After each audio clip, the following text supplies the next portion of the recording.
예, 우리 하나님의 말씀 창세기 36장 1절 말씀 보시겠습니다. 창세기 36장 1절입니다. 에서 곧 에돔의 족보는 이러하니라. 에서가 가나안 여인 중 헷족속 에론의 딸 아다와 히위 족속 시브온의 딸인 아나의 딸 오홀리바마를 자기 아내를 삼고 또 이스마엘의 딸 느바요의 누이 바스맛을 맞이하였더니 아다는 엘리바스를 에서에서 낳았고 바스맛은 느웨를 낳았고 오홀리바마는 여수와 알람과 고라를 낳았으니 이들은 에서의 아들들이요 가나안 땅에서 그에게 태어난 자들이더라.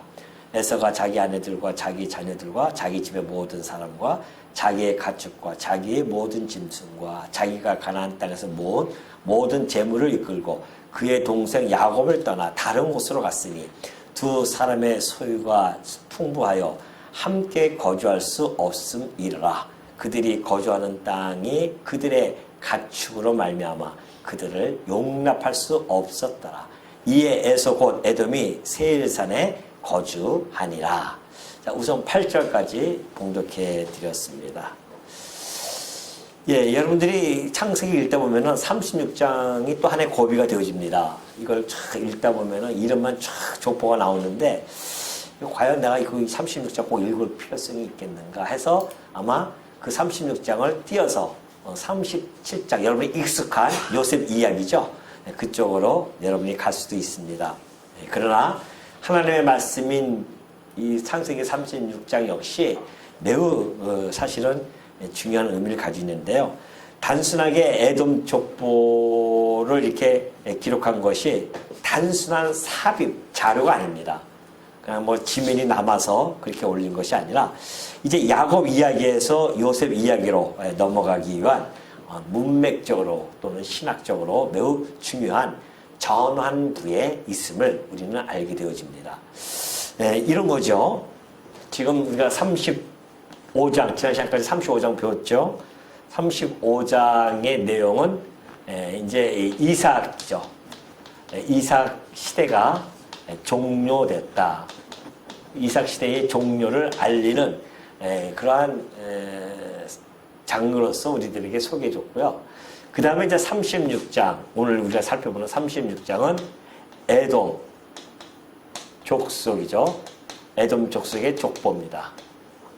에돔 족속의 족보가 기록되어 있고, 이제 37장이죠. 37장 가면은 요셉 이야기가 나옵니다. 여러분이 잘 아는 요셉 이야기 있죠.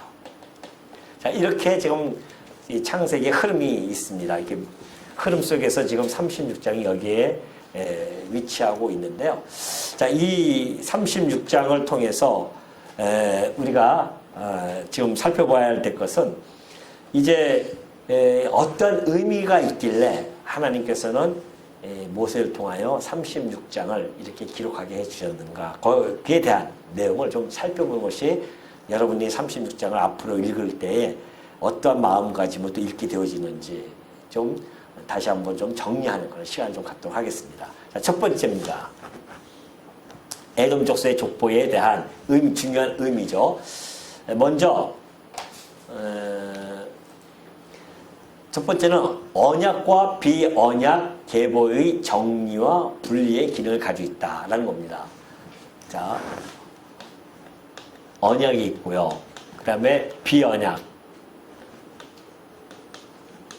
계보가 있습니다. 성경에는 언약 자손들의 계보가 있고요. 다음 비언약 자손들의 계보가 있는데 이 계보들을 정리하는 겁니다. 정리 또는 분리 이렇게 하는 기능을 가지고 있다. 이것이 이제 36장에 나타나는 하나의 중요한 의미로서 보여주고 있습니다. 창세기 보면은 약간 좀 반복되는 그런 구조가 있죠. 그래서 여기서도 있지만은 에돔의 족보는 이러하니라 또는 이스마엘의 족보는 이러하니라 이렇게 시작되어집니다. 25장에는 이스마엘의 족보는 이러하니라 그러죠. 또 오늘 36장에도 에서의 족보는 이러하니라 그렇게 합니다. 그리고 나서는 족보를 기록하고 나서 그 다음 장에는 이삭 이야기가 나와요. 이스마엘과 이삭은 형제지 않습니까? 그러니까 이스마엘 족보를 기록한 다음에 이삭 이야기가 자세히 나오고, 오늘도 역시 마찬가지입니다. 에서 족보를 기록한 후에 야곱, 곧 요셉의 이야기가 전개가 되어짐을 알 수가 있죠. 그렇기 때문에 이것은 이제 소위 측면 계열입니다. 측면 계열을 이게 측면이라고 볼 수 있죠. 이건 이제 언약 자손들은 주 계열입니다. 주 계열이고 이 측면 계열인데 측면 계열의 족보를 정리한 겁니다. 그리고 언약 자손들의 계열로 나중에 나오는데 이제 이것도 이제 나중에 정리가 되어지죠. 그러니까 그리고 나서 이제 이것을 정리한 다음에 주 계열, 이제 언약 자손들이죠. 이 주 계열의 이야기를 집중시키기 시작합니다. 이것이 이제 창세기 구조에서 나타나는 하나의 패턴입니다. 그래서 측면 계열을 한번 정리해 놓고 주 계열의 이야기를 다시 집중시키는 이러한 것이 이제 창세기에 잘 나타나 있다는 것을 우리가 알 수가 있습니다. 그래서 이 창세기 36장은요, 에서 계열이죠. 에서 계열을 역사 무대에서 정리하는 겁니다. 그리고 언약의 초점인 야곱 가문에 집중시키는 그러한 역할을 하게 되어지죠. 그래서 우리가 35장 이삭까지 마치고 36장 이삭의 아들 에서, 큰아들의 에서의 그러한 계열을 정리해놓고 이제 역사 무대에서 사라지죠. 정리하는 거, 사라지는 것이 아니라 정리를 합니다. 그리고 언약의 초점 야곱 가문에 집중시키고요. 그래서 36절 1절에 아까 우리가 살펴보았듯이 에서 곧 에돔의 족보는 이러하니라 이러면서 합니다. 그래서 에서가 이 언약의 주 계보가 아님을 분명히 밝혀지죠. 36장을 통해서 이 에서의 계보는 하나님의 언약 계열이 아니다라는 것을 분명히 밝혀집니다. 그렇다고 해서 에서의 그 계열을 무시하거나 또는 하나님께서 뭐 기록도 안 하고 삭제하고 이렇지 않습니다. 왜냐하면 에서 역시 하나님의 섭리 아래에 있는 한 민족입니다. 그리고 하나님께서 분명한 또한 예언도 되어져 있고요. 그래서 한 민족을 온전히 기록하는 그런 방식으로서 36장이 매우 필요하게 하나님께서 필요하기 때문에 이렇게 딱 포지를 해놓은 겁니다. 두 번째는 에서에 대한 하나님의 신실하심에 대한 증거입니다. 두 번째죠. 그 에돔 족속의 족보가 어떤 중요한 의미를 갖느냐. 에서에 대한 뭐예요? 하나님의 신실하심 증거. 에서에 대해서 하나님의 신실하심에 대한 증거가 도대체 무슨 이야기인가? 이 36장을 보면요, 정말 이게 길어요. 36장이 총 몇 절까지 있죠? 한 장을, 오로지 한 장을 다 차지합니다. 43절까지 있는데, 아주 놀라울 정도로 풍성하고 또 체계적인 족보를 기록합니다. 그래서 처음에 이제 세일산으로 이사간 이야기, 그 다음에 족장들, 그 다음에 왕들까지도 잘 다 기록이 되어져 있어요. 사실 에서도 아브라함의 혈통이죠. 그렇기 때문에 하나님께서 약속하신 것이 있습니다. 언제 약속했을까요? 리브가의 뱃속에 있을 때 하나님이 약속했죠. 그래서 두 아이가 있는데, 쌍태가 있는데 두 민족으로 나뉜다는 겁니다. 그게 하나님의 하나의 예언이었어요. 이삭의 자손들이 하나의 민족으로 쫙 나가야 되는데, 우리 지금 야곱의 민족 보십시오. 야곱의 12아들이 있음에도 불구하고 한 민족으로 쫙 가잖아요. 야곱의 아들이 12명이죠. 그 12명의 아들이 있음에도 불구하고 이스라엘이라고 하는 한 민족으로 나갑니다. 그것이 두 민족으로 나눠지기가 쉽지가 않아요. 근데 하나님께서는 이미 리브가의 뱃속에 있을 때에 그것이 25장 몇 절이죠? 28장입니다. 아니 25장 23절을 보면은 하나님께서 두 민족을 나눈다고 했습니다. 그러니까 야곱도 한 민족, 에서도 한 민족으로 형성이 되어진다는 거 아니겠습니까? 36장은 하나님께서 약속한 대로 한 민족으로서의 형성이 되어졌음을 선언하는 겁니다. 지금 선포하는 거죠. 그 하나님의 약속은요, 어떠한 것도 소홀히 않습니다. 우리들이 하는 약속들이야 그냥 밥 먹듯이 어기지만은 하나님은 어떠한 분이시기에, 예? 하나님은 어떤 분이시라고요? 예, 신실하신 분입니다. 하나님은 신실하신 분이기 때문에 당신께서 한 약속은 절대 지키세요. 그러니 에서에게도 한 민족을 반드시 형성시켜줬다는 그 증거가 바로 이 36장의 족보 이야기입니다. 보십시오. 거기서 한 민족이 완전히 형성되어서 족장도 생기고 이후에 왕들도 나타나지 않습니까? 36장 31절부터 왕들에 대해서 이야기하고 15절부터는 족장에 대해서 이야기하고요. 이런 내용으로 봤을 때에 하나님은 정말 그 민족을 이루어 주신다라고 했던 그 약속대로 그렇게 이루어졌고 36장에서 에서가 세일산으로 옮겨가는 그런 사건이 지금 우리가 아까 봉독했듯이 나온다 말입니다. 그 세일산에 움직이는 것도 역시 마찬가지예요. 하나님께서 약속하신 대로 그 이사 27장이죠. 27장 39절부터 40절까지 보면은 이삭에게 축복을 해줄 때에 야곱에게 먼저 축복해 주고 속아가지고서는 그 다음에 형 이삭에게 에서에게 축복을 해주는데요. 너는 땅의 기름짐에서 멀 것이다. 그리고 너는 칼을 의지하면서 살 것이야. 그렇게 이야기하지 않습니까? 땅의 기름짐에서 멀고 하늘의 이슬에서 멀 것이야 했는데 그런 땅이 무슨 땅입니까? 광야와 같은 땅이죠. 그것이 바로 세일산이었습니다. 그래서 그쪽으로 세일산으로 가게 되죠. 그래서 그 약속도 하나님께서 이루어지는 그 기록이 바로 36장에 잘 나타나 있습니다. 여기서 우리는 신학적 메시지를 보게 되어지는데요.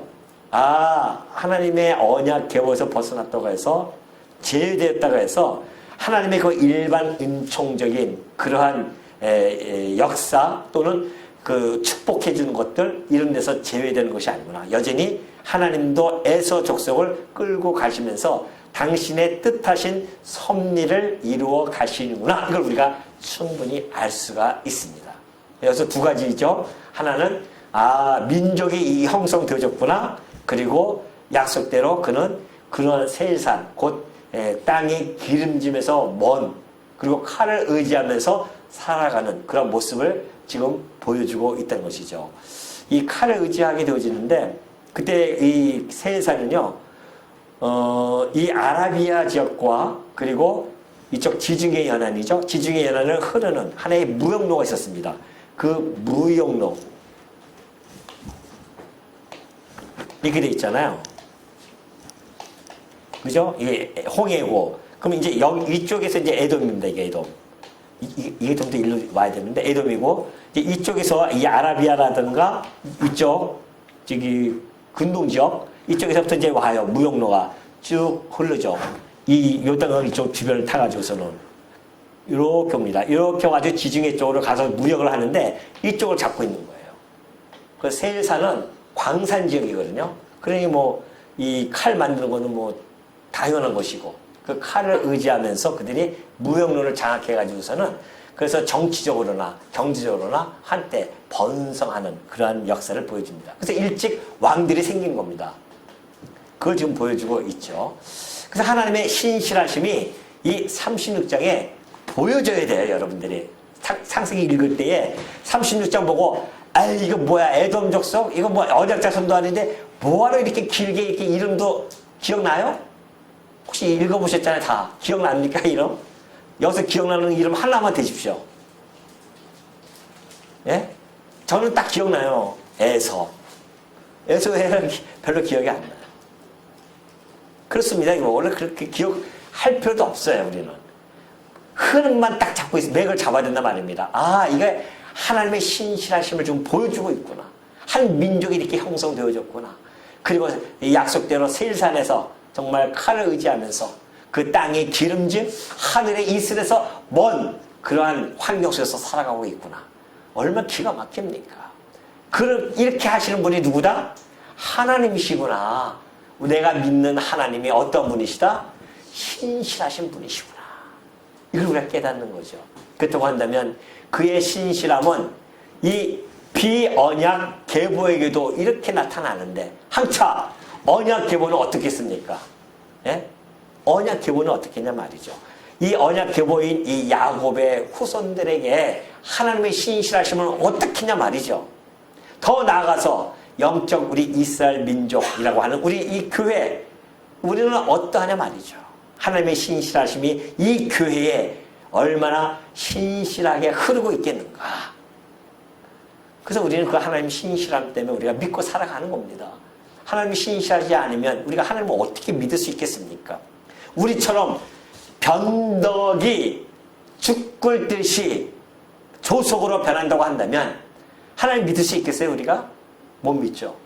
그런데 우리 하나님은, 야, 우리 이 36장을 통해서도 다른 장에서도 물론 나타나지만은 36장을 통해서도, 야, 민족을 이루어 주신다고 한다니 어떻게 그 똑같이 이삭의 두 아들로 태어나서 두 민족이 형성되어지는지 기가 막힌 거 아닙니까?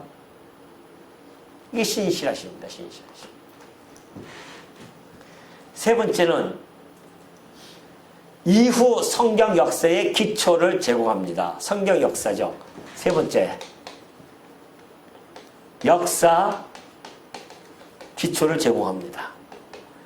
다시 말해서 이 36장은요, 훗날 이제 선지서라든가 역사서의 배경이 되어집니다. 그래서 예를 들면은 이스라엘이 이제 애굽에서 종되었던 집에서 나와요. 그리고 가나안 땅으로 갈 때에 에돔 지역, 이쪽이죠. 이 에돔 지역에서 출애굽해가지고서 나왔습니다. 나와가지고 홍해를 건너가지고서는 일로 가려고 하는데 여기서 딱 막는 거예요. 에돔이. 이때 막아서 이들이 못 가죠. 이스라엘 민족도 일로 못 가고 뺑 돌아간단 말입니다. 그리고 이때에 또 가나안 땅에 들어가서도 마찬가지입니다. 그때에 에돔이 이스라엘을 매주 괴롭혀요. 그래서 결국은 약속대로 하나님의 예언대로 다윗에게 종살이 할 수밖에 없었고, 물론 이것은 엄마 뱃속에서 있을 때도 이 민족이 누구예요? 야곱의 민족에게 어떻게 한다? 종살이 할 것을 약속, 섬길 것을 예언해 줬기 때문에 이 다윗이 이 에돔을 완전히 정복하지 않아요. 그리고 마지막 에돔은 멸망으로 빠져갑니다. 한때는 이스라엘보다 더욱 성했음에도 불구하고 그는 이 역사의 현장 이스라엘에서 사라져야 에돔 족속이. 놀라운 역사가 벌어지죠. 왜? 이것이 오바다 사건 아닙니까? 하나님께서 오바다를 통해서 에돔 내가 멸하겠다. 그렇게 예언하신 대로 에돔은 역사 속에서 사라졌거든요. 없잖아요, 지금 에돔 족속들이.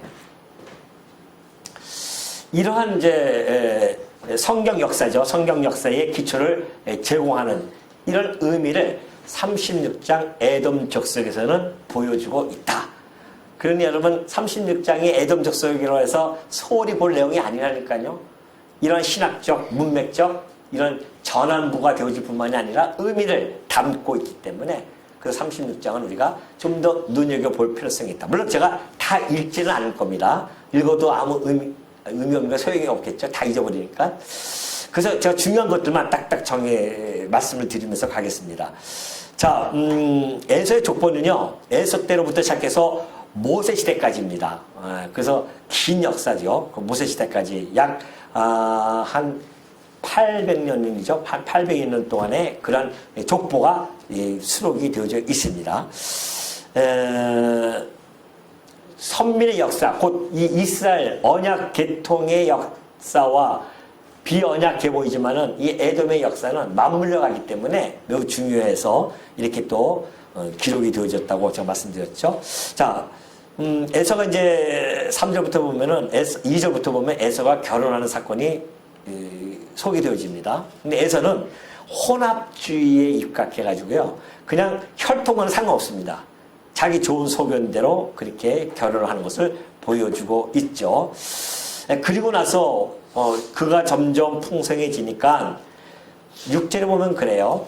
에서가 자기 아내들과 자기 자녀들과 자기 집의 모든 사람과 자기의 가축, 자기의 모든 짐승, 자기가 가나안 땅에서 모든 재물을 이끌고 어디로 갑니까? 그의 동생 야곱을 떠나 다른 곳으로 갔으니, 자, 여기가 원래 여기 가나안 땅에서 에서가 살았었는데, 야곱은 저 이 하란 쪽에 있었단 말입니다. 여기서 돌아왔어요. 돌아왔는데 그러면 에서가 먼저 자리 잡고 있으니 에서가 살아가는 것은 당연하지 않습니까? 근데 두 형제가 아주 번성해지니까 이 가나안 땅에서 함께 있기가 힘들어졌어요. 다 겹친단 말입니다. 그러면 인간적으로 우리가 상식적으로 누가 떠나야 됩니까? 야곱이 떠나야 돼요? 에서가 떠나야 돼요? 야곱이 떠나야 되잖아요. 뒤늦게 후발주자 아닙니까? 그런데 놀랍게도 성경은 에서가 떠나서 이 세일산 쪽으로 갔다고 기록이 되어져 있단 말이죠. 자, 우리가 표면적 이유로 보면은 소유가 풍부해서 그렇다고 하죠. 실제로 보면 그러잖아요. 두 사람의 소유가 풍부하여 함께 거주할 수 없다. 그들이 거주하는 땅이 그들의 가축으로 말미암아 그들을 용납할 수 없었더라. 이에 에서 곧 에돔이 세일산에 거주한단 말입니다. 도대체 비상식적인 일이 벌어진 거예요. 여러분 같으면은 여러분이 떠나겠습니까? 나중에 온 자가 떠나겠습니까? 지키죠. 이건 내 땅이야 하면서. 근데 안 그래요. 도대체 이런 일들이 어떻게 벌어질 수 있느냐 겁니다. 왜 세일산으로 이렇게 이동했을까? 지금 이 세일산으로 이동했다는 것은 단순하게 그렇게 이주가 아닙니다. 지금 이 에서가 아주 결정적으로 위치를 갖다가 지금 이동했단 말입니다. 근데 그것이 하나의 단순한 이주가 아니에요. 오늘 힘드니까 이쪽으로 삽시다. 이렇게 이주가 아니라 여기에는 하나님의 그 언약 땅, 이 가나안 땅이라고 하는 것은 하나님의 언약의 땅입니다. 이 땅이 지금 어떻게 됐다? 이 땅에서부터 이탈이 되어졌다는 이야기입니다. 그렇다고 한다면은 가나안 땅에 언약받은 야곱과의 완전한 역사적인 분리가 되어진다는 그런 의미를 가지고 있습니다. 하나님께서 야곱에게는 베델에서도 그렇고요. 언약의 약속의 땅을 재확인시키지 않습니까? 이미 하나님께서 베델에서 땅을 주겠다고 약속했고 다시 돌아와서 또 다시 한번 약속의 땅을 재확인했습니다. 이 땅을 너와 네 민족, 네 후손에게 주겠다는 약속을 해줬어요. 하나님은 그것을 지키셔야 된단 말입니다. 신실하게. 그러니 누구의 마음을 움직이겠습니까? 야곱의 마음과 함께 에서의 마음도 움직이신 겁니다. 에서는 떠나고자 하는 마음을 하나님이 주신 것이고 야곱은 머물겠다고 하는 그 마음을 뻔뻔하지만은 나는 이곳에 머물겠어 라는 마음을 주셨단 말입니다. 그 결국은 에서가 더욱 힘이 있음에도 불구하고 그는 떠납니다. 그리고 세살에서 별도의 민족을 형성했죠. 우리가 이 문맥적으로 봤을 때에 과연 누가 이 언약의 땅에 남는가 라는 질문을 했을 때에 명확한 답이 뭐예요? 지금 36장에 딱 있습니다. 당연히 언약 백성이 남는 것이지. 비언약 백성은 어떻게 한다? 떠날 수밖에 없다는 거 아니겠습니까? 어제도 제가 말씀드렸지만은 우리의 약속의 땅은 어디입니까? 가나안이에요? 그건 모형이잖아요. 우리의 약속의 땅은 하나님 우리에게 약속한 땅은 어디냐 말이죠. 보이는 이 세상에 있습니까? 아니에요. 하늘의 시온성을 하나님께서 만드셨습니다. 우리가 바라볼 땅은 바로 그 땅이에요. 보이는 이 땅이 아니란 말입니다. 그러니까 우리의 성도는 구별시켜놨어요. 세상 사람들은 보이는 이 땅에 주목하면서 살아갑니다. 성도는 거기서 구별시켜서 보이지 아니하는 영원한 땅을 하나님께서 약속의 땅을 소망하면서 바라보면서 그 본향을 향해서 걸어갈 수 있도록 구별시킨 자들이 뭐예요? 그래서 성도입니다. 성도. 거룩하게 구별시켜놨단 말입니다. 구별되어졌어 너희들은 어디에서부터요? 세상으로부터 구별되어진 자예요. 세상 사람들은 이 땅을 보이지만 없어질 땅을 바라보고 살지만 성도는 영원히 흔들리지 아니하는 저 하늘의 도성을 바라보면서 살아간다는 것을 너무도 이 사건을 통해서 보여주는 겁니다. 보이지 아니하는 영원한 그 도성을 아무나 차지하는 것이 아닙니다. 하나님의 언약 계열들만 하나님이 약속하는 자들에게만 그 땅을 차지할 수 있게 해주셨어요. 그러니 여러분들이 지금 여러분 마음속에 하늘의 땅, 하늘의 저 도성을 바라보면서 소망하면서 오늘 이 시간 세상을 살아간다고 한다면 여러분은 무슨 자손입니까? 언약 자손이에요? 비언약 자손이에요? 우리는 언약 자손이니까요. 그래서 우리가 아브라함의 자손이라고 하잖아요. 우리가 영적으로 아브라함의 자손들입니다. 우리는 그 믿음을 가지고 있는 자들입니다. 예수를 그리스도로 믿는 믿음뿐만이 아니라 우리에게 주신 그 약속의 땅을 바라보면서 살아가는 그 믿음을 우리는 믿음을 소유한 자들이죠.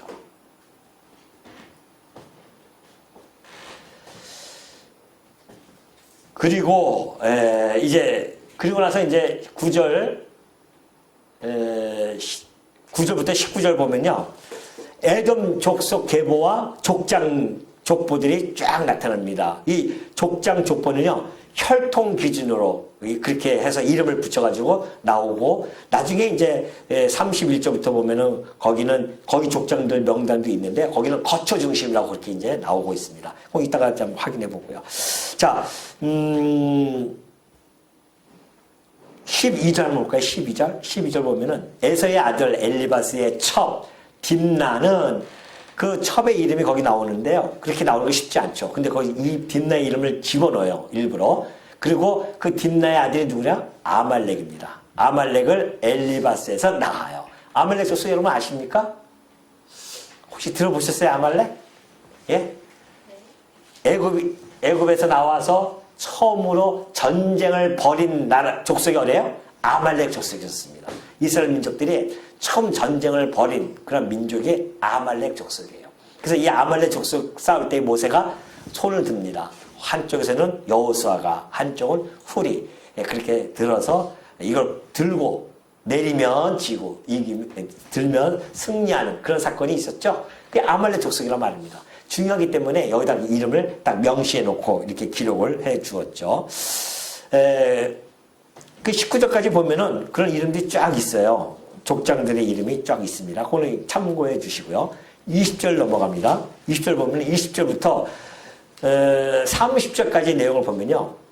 이제 이 세일산, 이쪽이 이게 세일산이군요. 이쪽에 세일, 여기가 여기인가요? 아니죠. 맞죠? 이게 홍해고, 홍해 건너고서는 세일산이 있는데, 좀 지도가 좀 이쪽으로 가야 되는데, 그 세일산에 살던 호리 족속이 있었습니다. 그 호리 족속에 대한 그러한 명단, 그 세일 자손들이죠. 그 명단, 족장들의 명단이 20절부터 30절까지 나오는데, 그 호리 족속은 7명의 족장이 기록이 되어져 있습니다. 그러면 여기서 왜 갑자기 에서하고 상관이 없잖아요. 호리 족속이 나타납니다. 이 호리 족속은 세일 자손들이죠. 세일 땅에서 살던 자들이고, 그런데 이 세일 자손 중에 에서의 아내가 이 세일 후손이 에서의 아내로 한 명이 들어가 있죠. 그렇기 때문에 이들이 에서가 이 땅에 점령하고 들어오면서 점령을 해버립니다.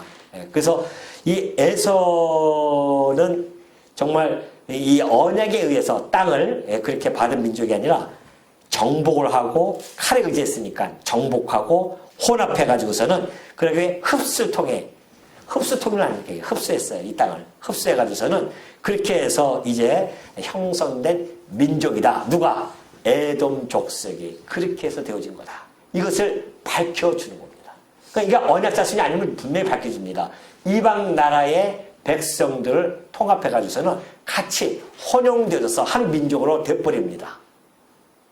이스라엘 민족은 그걸 그렇지 않잖아요. 오로지 순수하게 이스라엘 민족으로서 이렇게 지켜나가는데 에돔 족속은 상관이 없어요. 다른 족속과 그냥 통합해버리면 됩니다.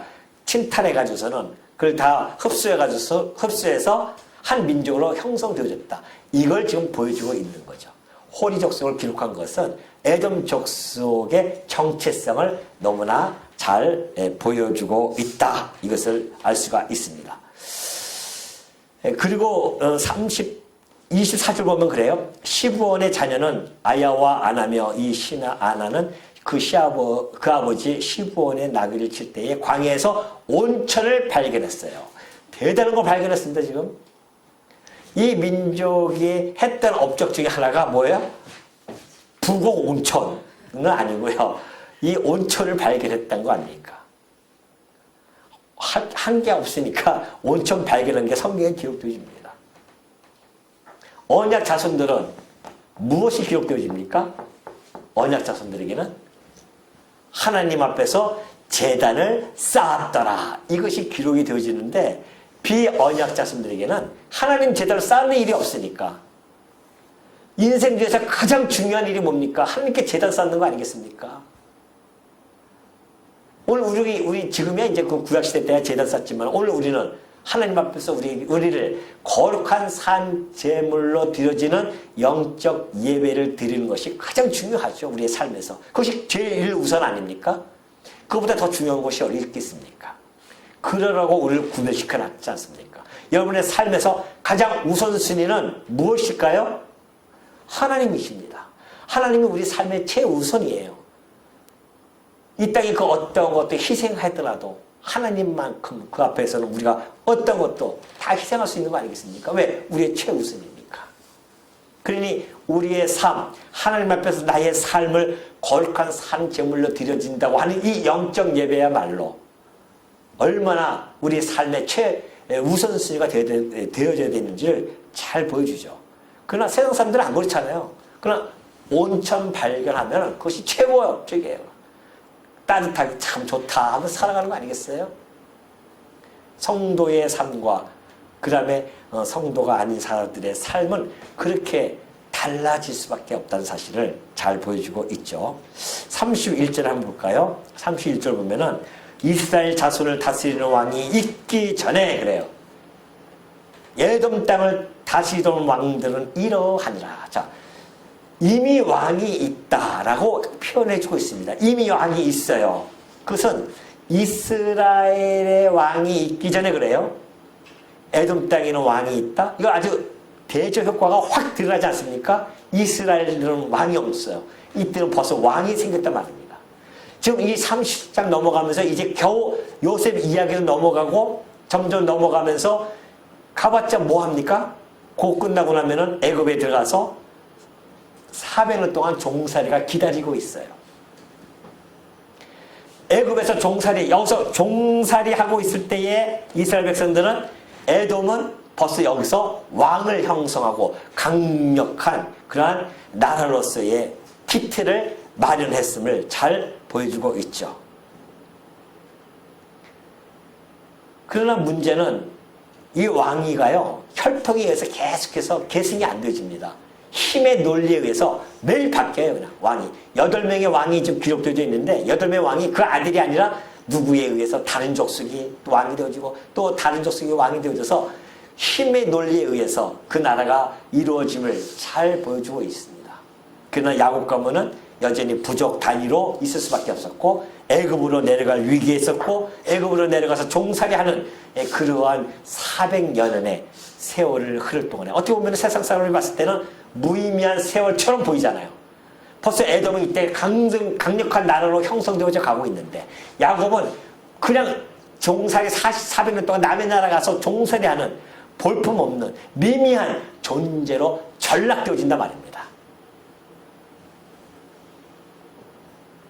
우리는 여기서 하나님의 신학적 메시지를 충분히 발견할 수가 있습니다. 아, 하나님의 나라라고 하는 것은 세상의 속도와 방식으로 즉각 드러나지 않는구나. 하나님의 언약 성취 보십시오. 얼마나 느린지 모릅니다. 하나님이 아브라함에게 약속했잖아요. 나라를 세워줄게 약속했는데 그 나라가 정령 세워지기까지의 몇 년이 흐릅니까? 몇 년이 흘러요? 1000년이라는 세월이 흘러야 됩니다.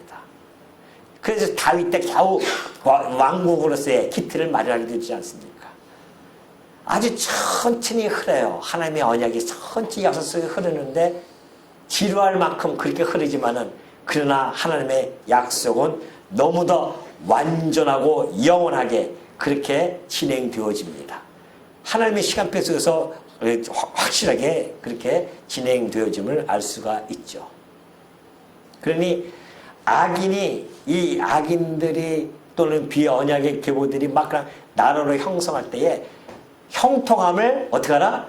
부러워할 필요가 전혀 없다.